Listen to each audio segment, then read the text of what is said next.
Welcome to Meet the Press Now. I'm Kristen Welker in Washington, where the Trump administration appears to be moving forward with the war in Iran on dual tracks, both diplomatically and militarily, sending Tehran a new proposal to end the war while simultaneously surging more military assets and troops to the region. This afternoon, White House Press Secretary Caroline Leavitt touting the success of the U.S. military operations in the Middle East as we approach the 4-week mark of the war. It's abundantly clear that Operation Epic Fury has been a resounding military triumph. The Iranian regime is being crippled, and their ability to threaten the United States and our allies is being significantly weakened. Their ambitions of building a nuclear weapon have also been crushed to an even greater degree than they were in Operation Midnight Hammer in June 2025. That's why you're beginning to see the regime look for an exit ramp. The president's preference is always peace. There does not need to be any more death and destruction. But if Iran fails to accept the reality of the current moment, if they fail to understand that they have been defeated militarily and will continue to be, President Trump will ensure they are hit harder than they have ever been hit before. President Trump does not bluff, and he is prepared to unleash hell. Now, despite that latest threat, the Trump administration is also signaling that it is looking to wind down the war, sending Iran a 15-point plan to end the conflict, according to 2 regional sources and a U.S. official. That proposal delivered to Iranian officials through Pakistan, which is looking to play a role as mediator. But Iranian state TV, citing a senior political security official, says Tehran has rejected the offer and it will not allow President Trump to dictate the timing of the end of the war. That same official also countering with Iran's demands to end the war, including a complete halt to aggression and assassinations, payments for war damages and reparations, and recognition of Iran's sovereignty over the Strait of Hormuz. NBC's Gabe Gutierrez asked White House Press Secretary Caroline Leavitt today what Iran's apparent rejection of the U.S. proposal means for the talks.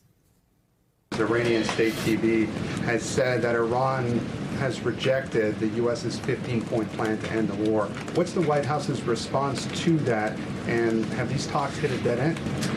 They have not. Talks continue. They are productive, as the president said on Monday, and they continue to be. I am not going to negotiate on behalf of the president here at the podium. What I will tell you is these talks are ongoing. We're not going to get into the nitty-gritty details that have been exchanged between the United States and Iran at this time.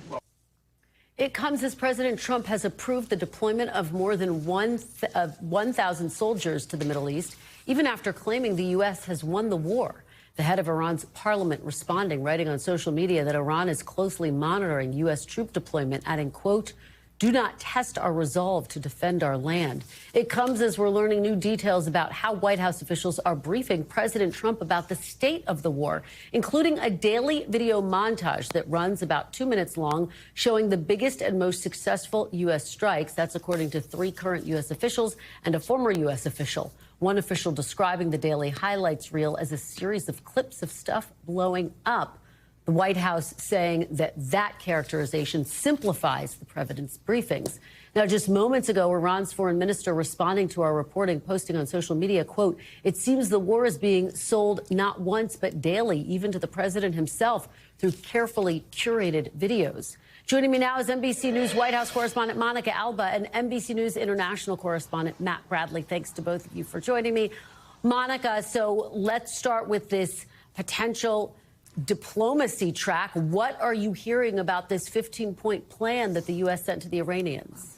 Well, the White House is really trying to downplay this today, Kristen, and saying that there are ongoing talks and negotiations, but they are pushing back specifically on this 15-point plan, even though it was the president himself who first introduced the idea of 15 points when he was the one who revealed these talks earlier this week, on Monday, in fact, and he did discuss a couple of those points and said that he didn't want to get into the others, and the White House today is saying similarly that they don't want to get into some of the substance of what might be in these points. And they also don't want to talk about who might be on the receiving end, on the other end of this. They have not identified who, if any, of those Iranian officials have actually been able to review this and engage with the U.S. negotiators, who, according to the president, could be anybody from his special envoy, Steve Witkoff, to his son-in-law, Jared Kushner.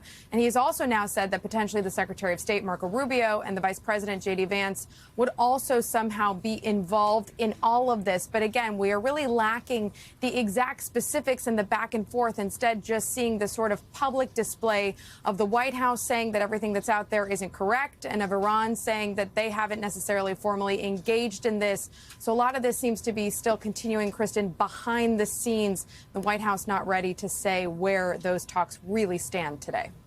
And Monica, take us inside this new reporting, this highlights reel that President Trump is receiving as part of his daily briefings about the war.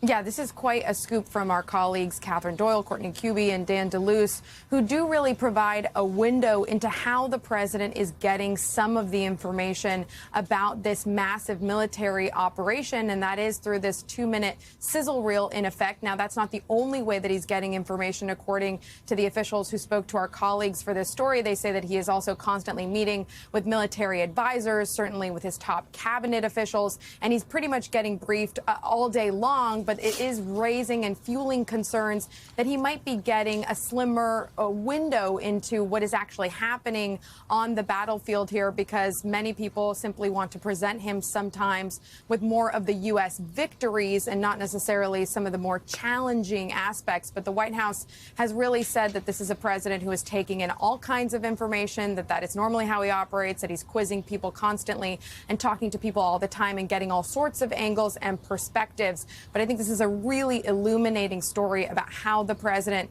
digests information and about the kind of information that some of his top aides are putting in front of him on a daily basis. Kristen.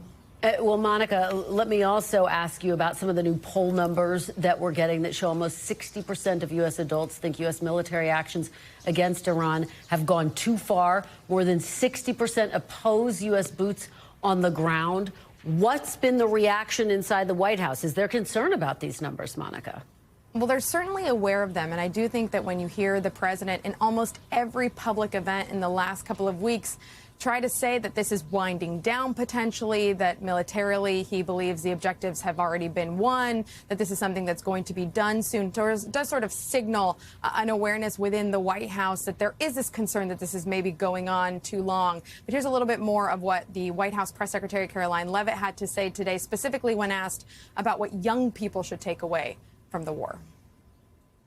Curious what President Trump's message would be to those voters who kind of swung into his coalition in 2024, but maybe don't feel the administration's going as they had expected. President Trump is doing this for you. He's doing this for young people so that we are no longer threatened by a rogue terrorist regime in the Middle East. As for the temporary short-term fluctuation in gas prices, the president has said once these combat operations are over, this administration is going to continue to unleash American energy dominance. We're continuing to do that every day, and we're going to see prices at the pump go back down, just as we have over the past year because of this president.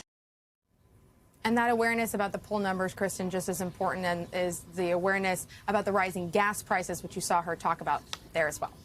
Yeah, major flashpoint as we head into the midterms. Monica Alba at the White House, thank you so much. Matt, let me go to you. What are you hearing from officials in the region about this latest diplomatic effort? Yeah, well, we haven't really heard much from the Israelis. We only just heard from Caroline Leavitt. The people that I'm speaking to here see this as something that, that Witkoff is kind of dealing with. When it comes to the Israelis, they see diplomacy and have been seeing diplomacy as a separate track managed by the U.S., and not just managed entirely by the U.S. government, but specifically an effort that's been led by Witkoff, Steve Witkoff, President Trump's chief envoy, and Jared Kushner, his son-in-law, who's also taken a very frontline diplomatic role. The Israelis haven't really, from the beginning, from long before the war actually started, put very much stock into the diplomatic process. And in fact, they almost were kind of acting like they were just going to wait it out. And they did. And that's when the offensive started back in late February. So now it's unclear whether the Israelis are going to be taking this particular round of negotiations seriously. But I can tell you that what I've been reading from the Israeli media, what I've been hearing from people, is that they don't necessarily see these as particularly real. The Iranians have basically rejected the notion that there are any negotiations to begin with. So the Israelis don't really see anything to talk about when it comes to these negotiations, and that's why they haven't really been commenting on it very much at all. What are you hearing about the potential demands that Iran is making? For example, we know that the U.S. wants Iran to never have a nuclear weapon again. Well, I mean, we've been hearing this from Benjamin Netanyahu. You know, when it comes to the goals of this war, Israel's goals are much, much more clearly defined than those of the United States. They basically just want to make sure that Iran doesn't have the power to attack Israel or hurt Israelis. Now, one of the things that is the major issue here, the major fear among Israeli officialdom, is that they don't want this president to have started this war and then to come to some sort of abrupt deal to end it before the Israelis have reached their own goals, which are very specific to the Israelis, which means cutting off the Iranian ability to attack Israel, which is quite close to Iran, particularly compared to the United States. The Israeli leadership is worried that President Trump will not only just stop the fighting, but that he'll force Israel to stop fighting as well. That means the Israelis won't have another opportunity to go into Iran and attack some of its ballistic missile sites, its nuclear enrichment facilities, without the approval of the U.S., who, after having attacked Iran and after having come to some sort of deal with them, might be more reluctant to give Israel the green light. Well, and that's what makes these diplomatic talks so incredibly complicated and challenging. Matt Bradley, thank you so much for your great reporting. We really appreciate it. We do want to turn now to Capitol Hill, where a deal to fund the Department of Homeland Security and end the travel chaos caused by long security lines at airports across the country appears to be stalling once again. Democrats today putting the ball back in Republicans' court, submitting a counteroffer to the GOP proposal. The Republican plan would fund all of DHS except for the part of Immigration and Customs Enforcement that handled deportations, and use a budget maneuver to bypass Democrats to fund the rest of ICE at a later point. The Republican offer did not include major reforms to ICE, as Democrats demanded. Here's Senate Minority Leader Chuck Schumer earlier today. Our offer is a reasonable, good faith proposal that contains some of the very same asks Democrats have been talking about now for months. Over the last day, Republicans have made the outrageous and bad faith claim that Democrats are somehow moving the goalpost back in these negotiations. They are saying Democrats changed the ask. They're saying Democrats are backtracking and suddenly introducing new demands at the last minute. This is nonsense. Nonsense. The exact specifics of the Democratic plan remain unclear, but Senator Schumer says it includes many of the party's original demands to rein in ICE. Now, Leader Thune dismissing Schumer's counteroffer, saying it's not even close to being real. They know better. They're asking for things that have already been turned down. So it just seems like they're going in circles. I mean, this is spinning. I'm still hoping that there are reasonable Democrats who find funding DHS to be important enough of a priority to be willing to take yes for an answer. It comes as senior DHS officials testified on the impact of the shutdown today and the pressure TSA officers are facing as they work without pay, with many calling out as long lines persist at airports. This fiscal year, TSA has been shut down for 50% of the time, or 85 days. And if still shut down this Friday, we will have reached nearly $1 billion in missed paychecks. Many in our workforce have missed bill payments, received eviction notices, had their cars repossessed and utilities shut off, lost their child care, defaulted on loans, damaged their credit line, and drained their retirement savings. Some are sleeping in their cars, selling their blood and plasma, and taking on second jobs to make ends meet, all while being expected to perform at the highest level when in uniform to protect the traveling public. Joining me now is senior national political reporter Sahil Kapoor, and Priscilla Thompson is at George Bush International Airport in Houston. Thank you both for being here. Sahil, yesterday there was some cautious optimism on Capitol Hill that maybe a deal was coming into focus. What's the mood on the Hill today? Well, Kristen, the mood is sour today. The two parties in the Senate have gotten a little bit closer on concept, but there's still no breakthrough on a deal that can actually pass and get signed into law. The Senate is about to fail yet again on yet another bill to try to fund DHS because there aren't 60 votes right now. Here's the crux of the dispute. There have been offers traded back and forth. What Senator John Thune and the Republicans believe is that Democrats cannot reasonably demand reforms to ICE if that funding is getting stripped out of the underlying bill. That's the Republican view. The Democratic view is that the bill still funds CBP, which is de facto carrying out a number of ICE operations. They note that it was CBP agents that killed Alex Preddy in Minneapolis, so they can't fund that without some reforms. Now, one plausible endgame that I've spoken to some senators about could be that the only reforms that get added to this underlying bill that requires 60 votes are those that the White House has already agreed to, like requiring agents to wear body cameras, identifying which agency that officers are from. Leave aside the more thorny issues like masks and judicial warrants. That could be where this ends up, Kristen. But right now, there's still no breakthrough, as I said. And looming over all of this is a scheduled 2-week recess that was supposed to begin at the end of tomorrow. Are they still going to go on recess while all this chaos at airports is getting worse and there's still no deal? Yeah, and the president was saying they should cancel their break if there's no deal. Do Democrats have any leverage, Sahil, here? Yeah, of course they do, and it's all in the Senate, Kristen, because they need 60 votes, Republicans do, to get anything passed. That's the entire reason this shutdown is ongoing, and they don't have 60 votes. So Democrats have the ability to block any DHS funding unless at least some of their demands are met. What they keep saying is that Republicans can, because TSA is the immediate crisis, fund TSA as a standalone bill. They agree on TSA funding. They agree on the amount of it. What Democrats have been calling for is a simple standalone TSA bill to pass to fund that and to end all of this delay at airports. But Republicans are saying no to that. They don't want to strip out different components of this and pass these things piecemeal because they worry at the end of it, everything except ICE and CBP and immigration enforcement will end up getting funded. All right, Sahil, I know you're in for a busy couple of days on the Hill. Thank you so much for that reporting. Priscilla, let me turn to you. So we heard the acting TSA administrator there testifying about the financial burden, the emotional burden that many TSA officers are under. What are you hearing from officials there in Houston where you are? Yeah, we're seeing it on the ground here where the TSA has had to send in national deployment officers to help staff some of these airports in Houston that are hovering at about 40% when it comes to call-outs because these agents are taking on other jobs so that they can pay their bills and feed their families. And I will tell you, frustrated travelers are taking note. One man came up to me and he said, tell those senators we will not forget this in November. And of course, November being those midterm elections.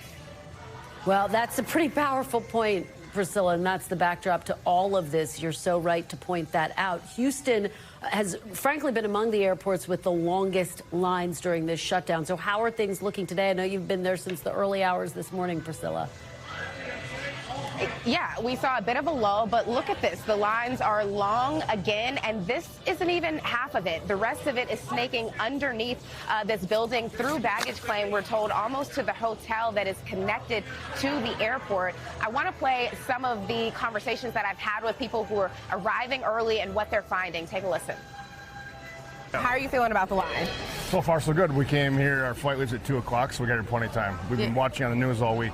Yeah. So we knew better than to get here, so. We're from Australia and we were just transiting and we didn't know. Yeah. And so I'll scoot up with you here. We were here 3 hours early for our flight to Japan, but we still didn't make it. And had you heard or seen what was going on here? No.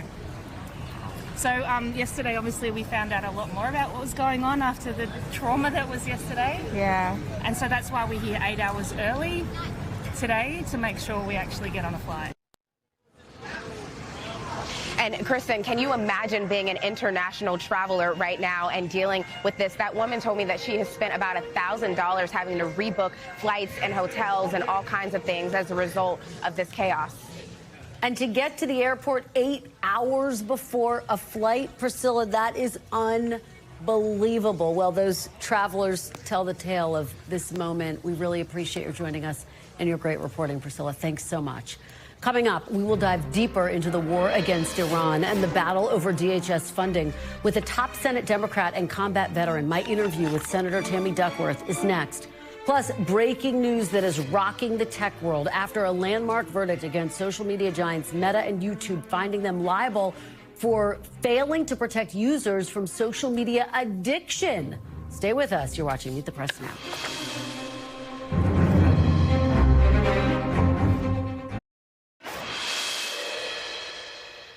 Welcome back. Senate Democrats are demanding that President Trump come to Congress to seek authorization for the Iran war. But today, the White House said it has no current plans to do so. Joining me now is Democratic Senator Tammy Duckworth from Illinois. Senator Duckworth, thank you so much for being here. We really appreciate it. Thanks for having me on. I want to start with something we heard earlier today from the press secretary. Take a listen. Is there a point, either a number of ground troops or a number of days, at which the president will consider seeking authorization from Congress? Well, as you know right now, that formal authorization from Congress is not necessary because we're currently in major combat operations in Iran. The Department of War and the president, as I said, estimated about a 4 to 6 week timeline for the full completion of these military combat operations. So at this moment, it's unnecessary. But of course, the president and this administration will always abide by the law. Senator, what's your reaction to hearing that? Caroline Leavitt says it's unnecessary to go to Congress right now. Well, I would urge her to read the Constitution of the United States. He has to come to Congress. Only Congress can declare war. And if she's saying that we're in major combat operations and we're in a war, that's only Congress, as the elected representatives of the American people, can do that. And really, it's egregious that my Republicans are continuing to enable a 5-time draft dodger who's using our troops as cannon fodder in his illegal war of choice. They need to come to Congress and tell us, why is it that they launch this attack? And what exactly is the end game? What is going to happen next? And frankly, the American people want to know. Would you, in fact, authorize this war if the president came to you and sought your approval? Well, he would have to tell us why. This is the role of Congress. He presents to us why this war is justified, what the end state is, and what is next. And then Congress debates, and then we have the vote. This is what happened with the war in Iraq, right? Colin Powell came to the Congress, presented the state and then the evidence, and then Congress voted. Trump needs to do that. But right now, all we have is an incoherent war that Trump cannot articulate a justification for, and he's already killed 13 of our troops and put thousands of Americans in danger and sent costs through the roof here at home. Let me ask you about what we are hearing about the state of play. The United States has sent Iran a 15-point plan to end the war. Now, this is according to Iranian state television, but Iran, according to Iranian state television, has rejected that proposal. But I want to ask you more broadly, Senator, do you think that this war can be brought to an end through negotiations? Look, I support peace. And for the sake of our troops, national security, and the global economy, I hope there are peace talks that are fruitful. But I got to tell you, Donald Trump needs all the help he can get. I mean, he's so-called the best negotiator in the world. And Mr. Art of the deal was, if he was any good at diplomacy, he wouldn't have launched us into this illegal war that is costing troops lives and driving up costs all over the United States in the first place. And it's really a disaster. That's why I'm pushing for a war powers resolution that will bring an end to this conflict before it costs any more lives and any more suffering. But you got to understand, the end state that he's talking about is where we were before he launched the war. He's talking about having navigation and open navigation in the Hormuz Strait. Well, guess what? There was open navigation in the Hormuz Strait before he actually launched these attacks. So let's be clear. No one is actually winning this war. Let me ask you, because you're saying you're pushing for a war powers resolution to bring this war to an end. U.S. allies in the Gulf warn that that could have consequences, ending this war too quickly at this point. What do you say to U.S. allies who say if the United States were to leave now, that could potentially put them in more danger? Well, the war powers resolution doesn't actually end the war. It just stops. And while Trump and his administration comes to Congress and justifies the war and then tells us what is the next step, and then we will decide whether or not we continue to pursue this. This is all on Trump. He's burned billions of taxpayer dollars. He's put thousands of Americans and our allies at risk in the region. And simply, this was not a war that was necessary, and it's too high a price to pay. Donald Trump got into office by saying America first. And I mean, that's a bunch of baloney, because all he's done is involve us in wars all over and continue to expend billions of taxpayer dollars for a war choice. Let me ask you, because the Pentagon is poised to ask the White House for more than $200 billion to fund the war in Iran for weapons supplies. Will you approve that funding request if the argument is made that that is what is needed to support the troops on the ground? Or I shouldn't say troops on the ground, to support the military effort there? Yeah, this is about, they want $200 billion to continue Trump's war of choice. This is not about whether or not we support our troops on the ground. There's no stronger supporter of the troops than I am. And in fact, that is why I am opposed to this war, because it puts our military men and women who will always do their jobs in harm's way for a war of choice with Donald Trump. Let me make clear to American people what $200 billion could do. $200 billion could fund a decade of free universal preschool for 4-year-olds. $200 billion could provide seniors with dental, vision, and hearing coverage through Medicare for 3 years. It would build over 2 million affordable homes. It would reverse the SNAP cuts from the big ugly bill. It would extend the ACA premium tax credits by 7 years. That's what $200 billion will do.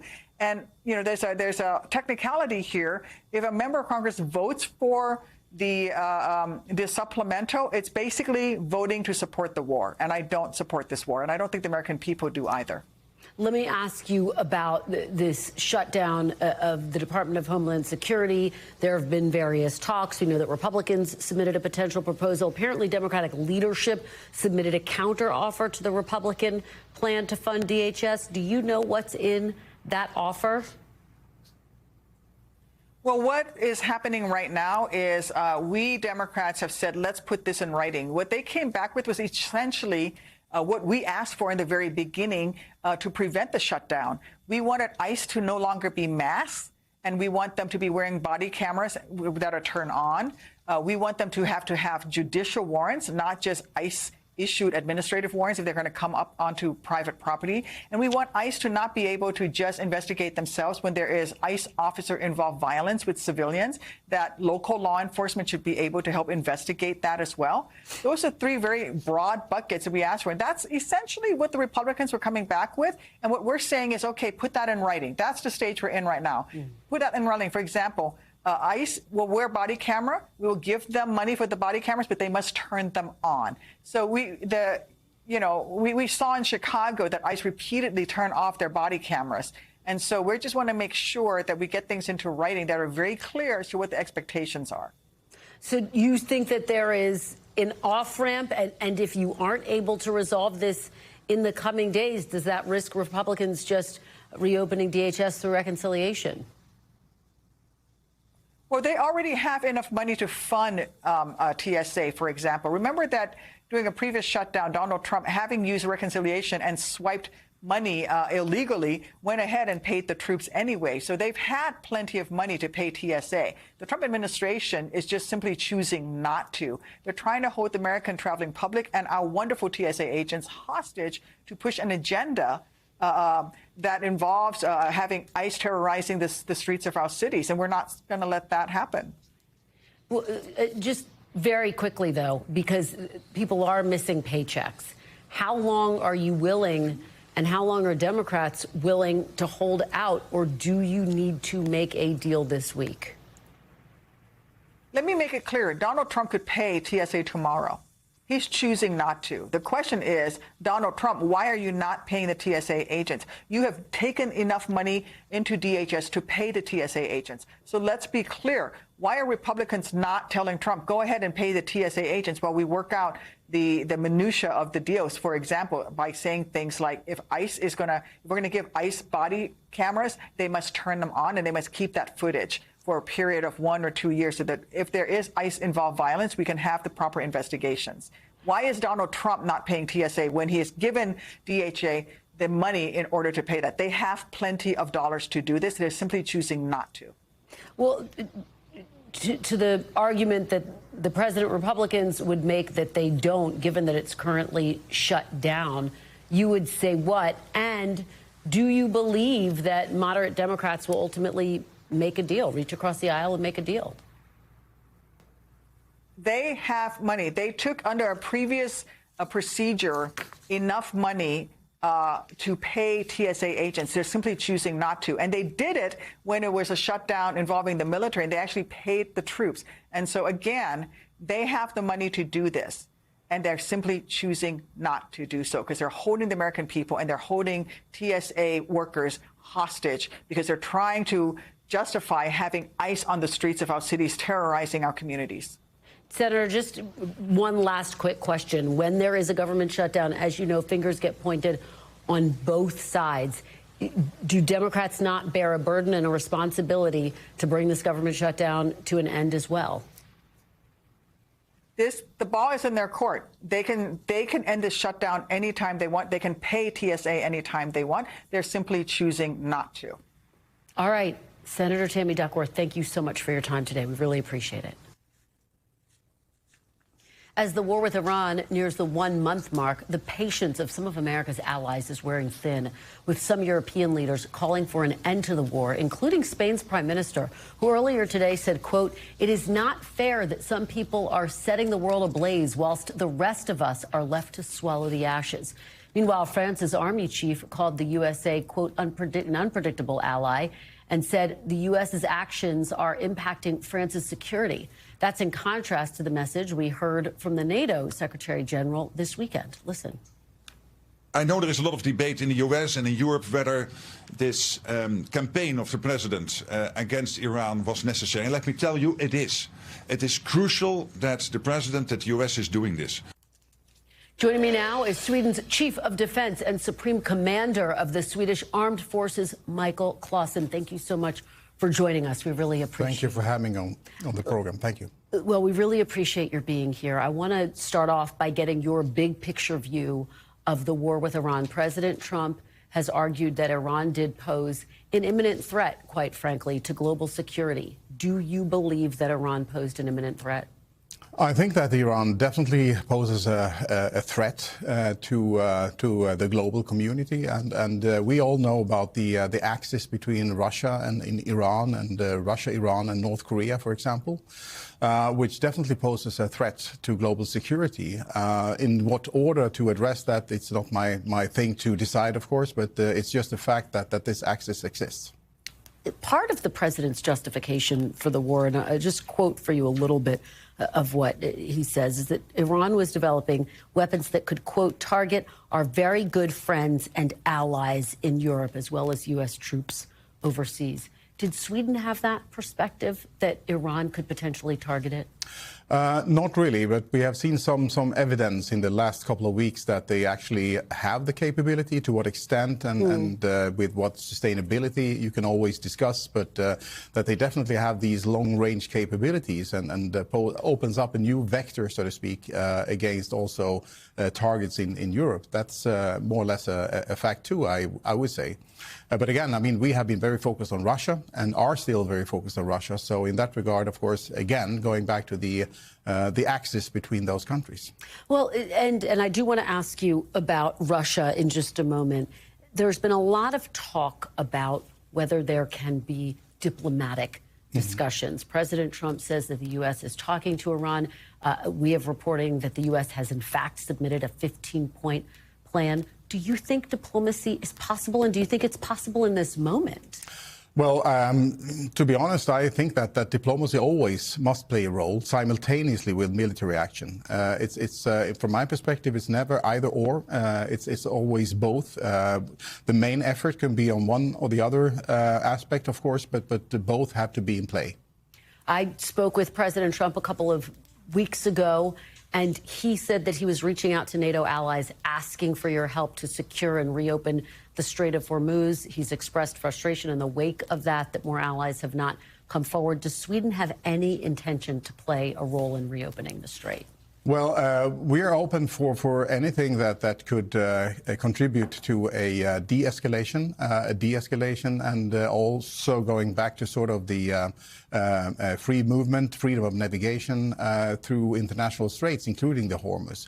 So I guess that if there are any approaches made through the NATO system or bilaterally, we would be open to discuss that. So you would be open to potentially help, but Sweden hasn't made any commitments at this point in time. No, we have not. I hear you saying. Okay.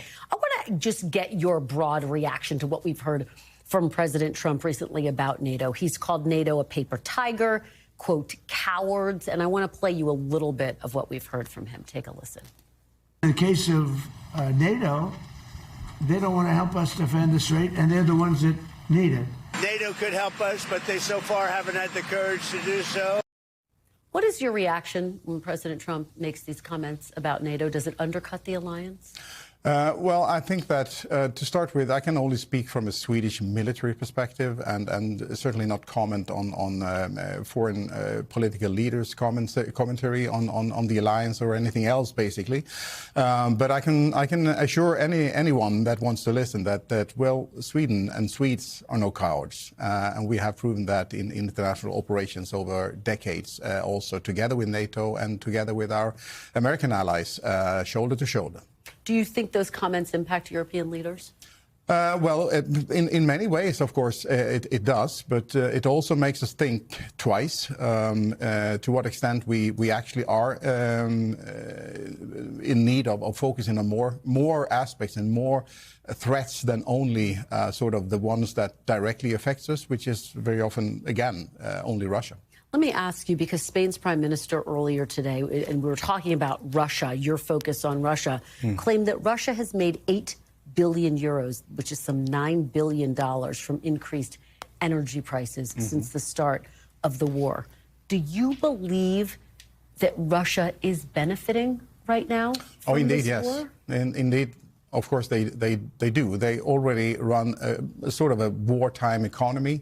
They have increased their production capacity with regard to missiles and drones and so on and so forth. And this will be an injection of energy into to their war economy.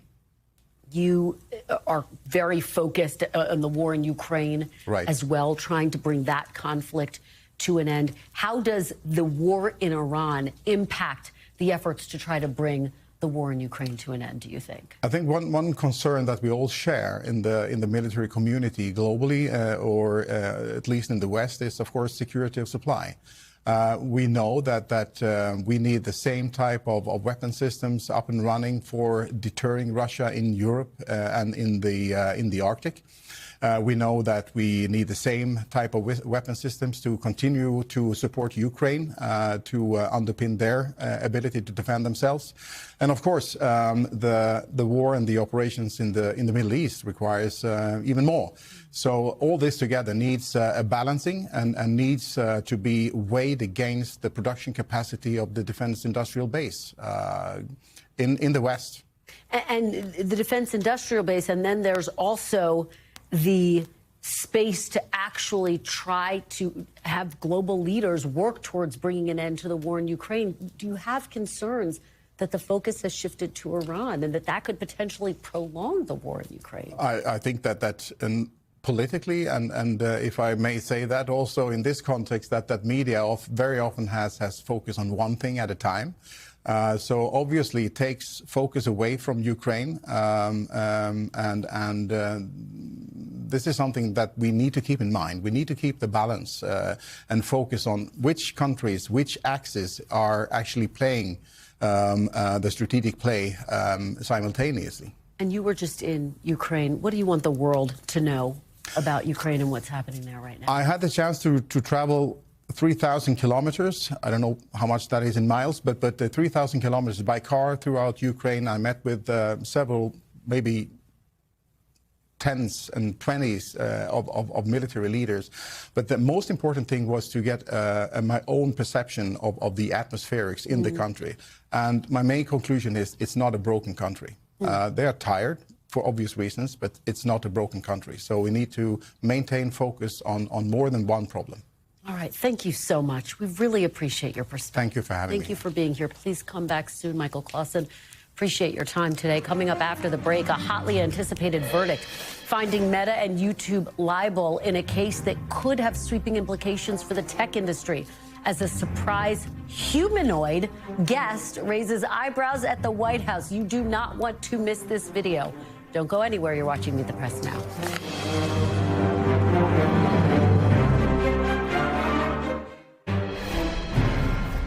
Welcome back. We are following breaking news. A verdict in the landmark case addressing the power and influence of social media.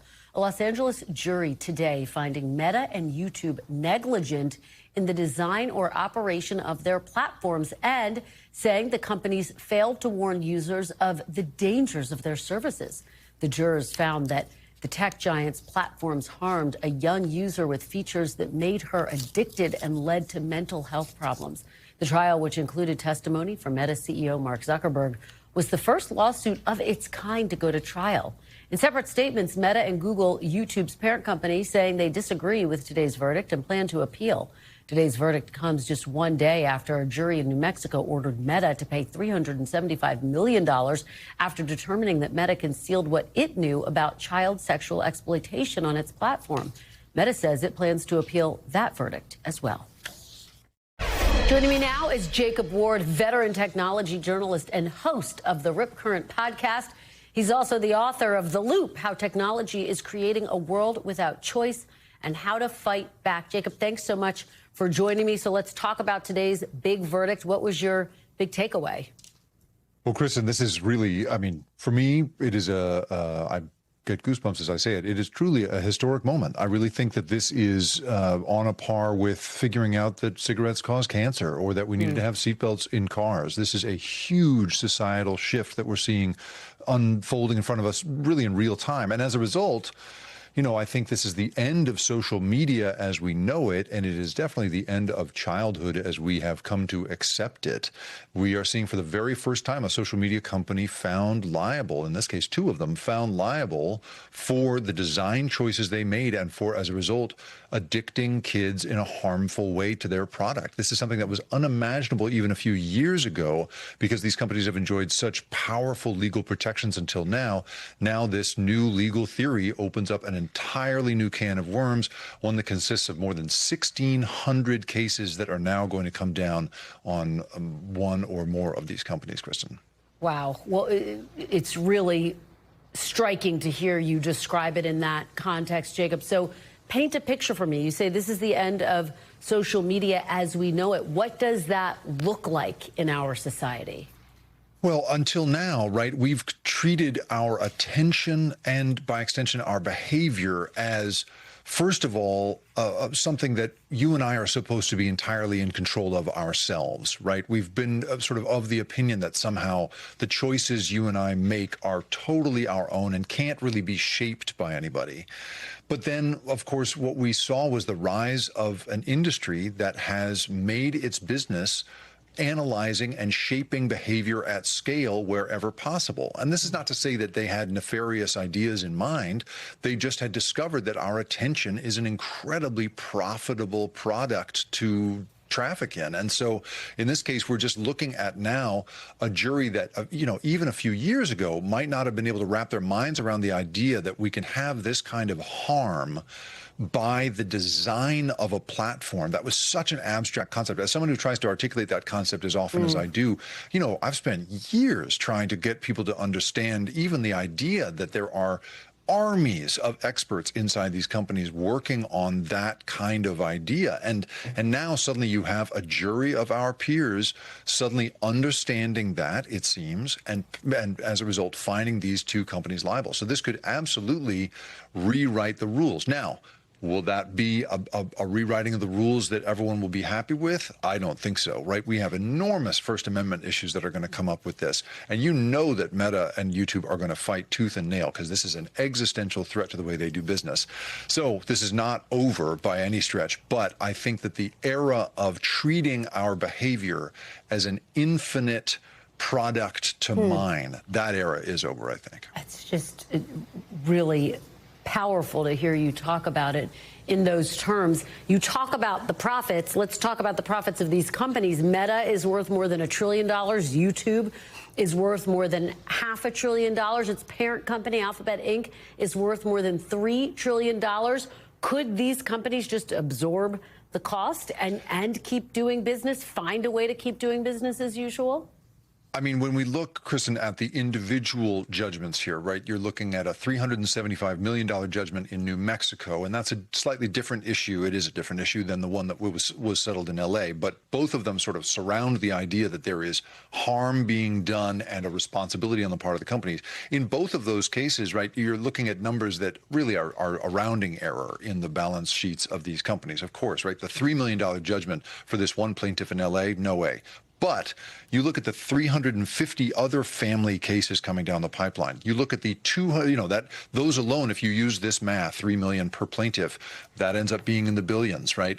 Or at least over $1 billion. If you look at the math of the school districts, 250 of which are lined up to file suit, and you think about thousands of students per school district, you're suddenly getting to some very large numbers. And so whether these companies can afford this in a dollars and cents way, I think we'll figure that out. Time will tell. But the incentive, which they did not face before now, is to change the way they do business because there is suddenly liability.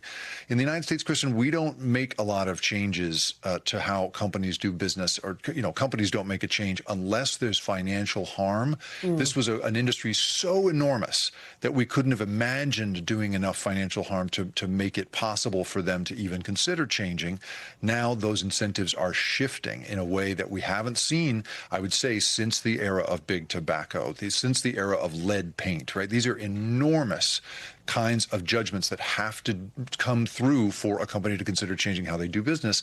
And so I just think that we're probably, even though we're going to see endless appeal, this is not by any means settled in court, I think that it is for the first time operating at a scale that really touches these companies in a very new way.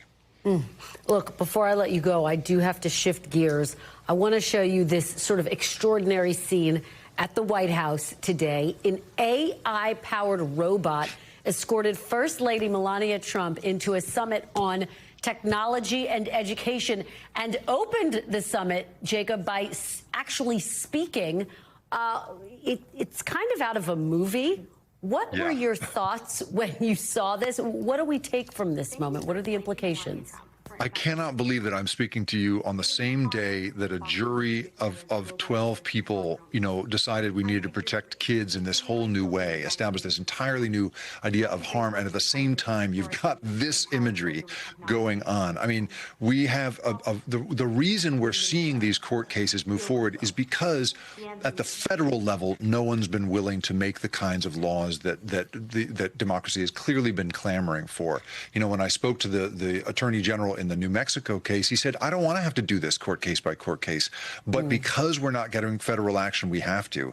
And when you see, I honestly don't know, Christian, but I assume that's Elon Musk's robot, right? When you see the pro-tech cabal that is in the White House now, and the ways in which they are trying to just open the floodgates for that industry, and you compare that to how the first, this jury of our peers has enacted the first real sort of democratic input into what everyday Americans want to see from these sorts of companies. The contrast between these two things could not be starker, Kristen. All right, Jacob Ward, thank you so much for your insights today. We really appreciate it. Good to see you as always. Thanks, Kristen. And still to come, Democrats add to their special election winning streak, securing a stunning upset in a solidly red Florida House district that includes Mar-a-Lago. That story's next on Meet the Press Now.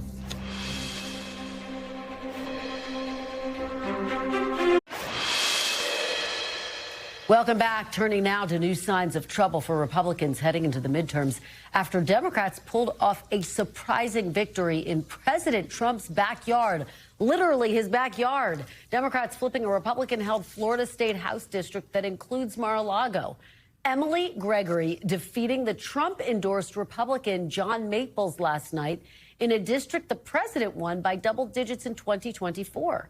Democrats have now flipped at least 10 seats in state legislative special elections since President Trump returned to the White House last January. Republicans have not flipped any at this point. Joining me now is Scott Wong, senior congressional reporter for NBC News. Scott, thanks so much for being here. Really appreciate it. Thanks for having me. So you've been working the phones all day. What are the reactions that you're hearing from both sides of the aisle so far? Well, in fact, I ran into on Capitol Hill the chair chairpeople of both the House Republican Campaign Committee and the Democratic Campaign Committee, and obviously very different views. Yeah. Rich Hudson, the Republican, who's trying to hang on to the majority, says he's downplaying these results. He says, look, you know, these special elections, they're low turnout. This is a Democratic county that's represented by a Democratic Congresswoman, Lois Frankel. But Susan DelBene of Washington State, she's the Democratic chairperson. They're you know, raring to take back the House, and she's saying, you know, look, this shows the energy of the voters, that they are positioning themselves against Trump, that they're upset with, you know, the way the country's going, that the high energy prices, the high food costs, they don't like the war. And so, you know, they are seeing this as a real sign that they are poised to take back the majority in November. Let me read you what House Minority Leader Hakeem Jeffries had to say, also celebrating last night. We will crush House Republicans in November if DeSantis tries to gerrymander the Florida congressional map.